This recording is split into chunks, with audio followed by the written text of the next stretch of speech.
আসসালামু আলাইকুম। আপনার উপর শান্তি বর্ষিত হোক। প্রিয় সুহৃদ, খতমে কামালের ২৭তম ধাপে আপনাকে স্বাগতম।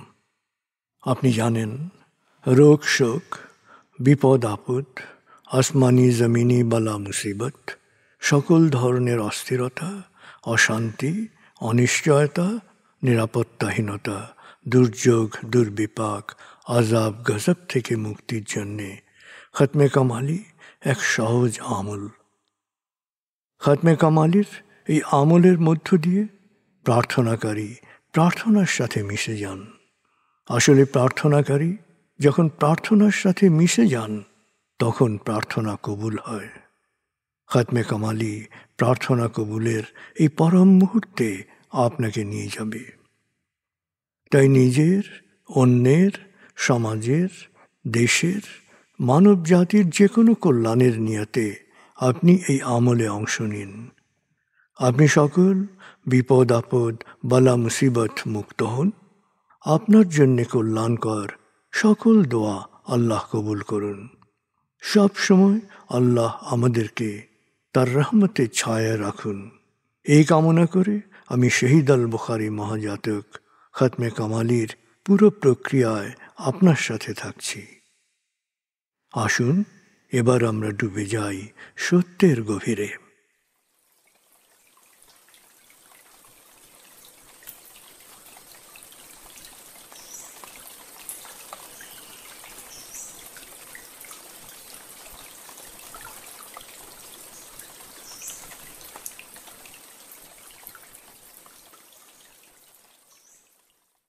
হে আল্লাহ, বিতাড়িত শয়তান থেকে আমি তোমার আশ্রয় প্রার্থনা করছি। দয়াময় মেহেরবান আল্লাহর নামে। আয়াতুল মুলক।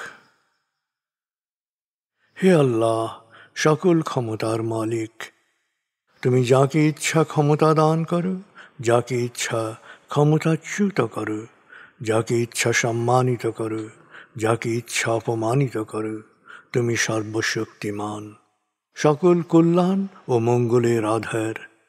তুমি দিনকে ছোট করে বড় করো রাত, আবার রাতকে ছোট করে বড় করো দিন। তুমি প্রাণহীনে দাও প্রাণ, আর প্রাণবন্তকে করো প্রাণহীন। তুমি যাকে চাও বেহিসাব রিজিক দান করো। সূরা আলে ইমরান আয়াত ২৬-২৭। আয়াতুল কুরসি। আল্লাহ ছাড়া কোনো উপাস্য নেই। তিনি শাশ্বত, চিরঞ্জীব, বিশ্ব প্রকৃতির সর্বসত্তার ধারক। তিনি তন্দ্রা নিদ্রাহীন, সদা সজাগ, মহাকাশ ও পৃথিবীর সব কিছুর মালিক। তার সদয় অনুমতি ছাড়া তার কাছে সুপারিশ করার সাধ্য কারো নেই। দৃশ্যমান বা দৃশ্য, অতীত বা ভবিষ্যৎ, সৃষ্টির সব কিছুই তিনি জানেন। তিনি যতটুকু জানাবেন, এর বাইরে তার জ্ঞানের সীমানা সম্পর্কে ধারণা করা কারো পক্ষেই সম্ভব নয়। তার আসন, তার কর্তৃত্ব পৃথিবী ও নভমণ্ডলের সর্বত্র বিস্তৃত, আর তার সংরক্ষণে তিনি অক্লান্ত। তিনি সর্বোচ্চ, সুমহান। সূরা বাকারা আয়াত ২৫৫।